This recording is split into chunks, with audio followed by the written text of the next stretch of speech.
CCJ decide na quarta se derruba ou mantém o decreto de armas de Jair Bolsonaro. A informação é de Marcela Raal. A Comissão de Constituição e Justiça do Senado deve votar na próxima quarta-feira a suspensão do decreto de armas assinado por Jair Bolsonaro.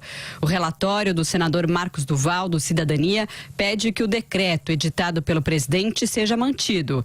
Na semana passada, senadores da CCJ rejeitaram por 16 votos a 4 um pedido de audiência pública para discutir as novas regras que flexibilizam o porte e a posse de armas de fogo. Para o senador Randolfo Rodrigues, da Rede, o requerimento visava apenas adiar a votação.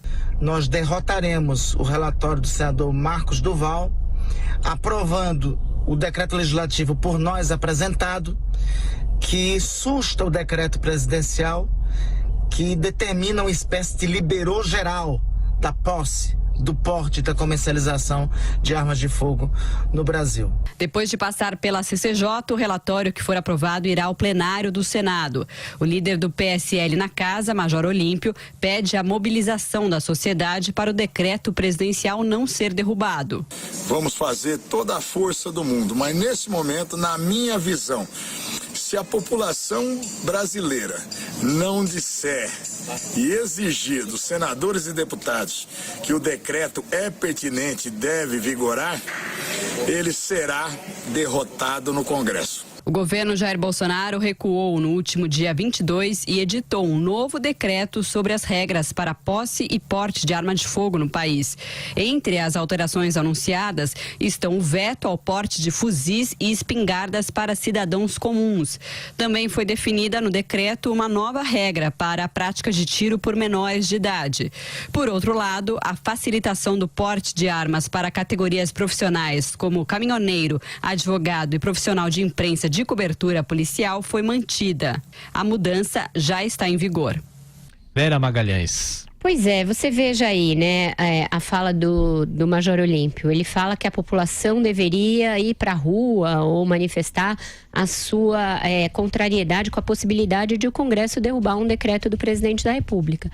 Acontece que essa é uma das funções do Congresso, analisar decretos. Os decretos, eles não são éditos ali sobre os quais não cabe nenhuma contestação, porque isso não seria nada democrático. Eles já são um instrumento bastante especial, bastante poderoso, que prescinde de votação prévia do Congresso, mas que tem essa possibilidade de ser por ele chancelado ou derrubado.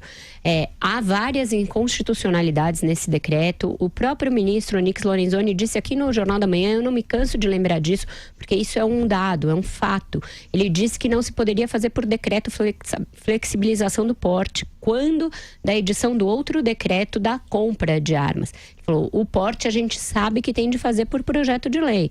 Então, existe uma constitucionalidade de nascimento do decreto e também a sua extensão a várias categorias, tudo isso já foi contestado por vários juristas. Então não há que se falar em apoio popular, mesmo porque uma pesquisa Ibope feita na semana passada mostra que 73% da população são contrários à flexibilização do porte de armas.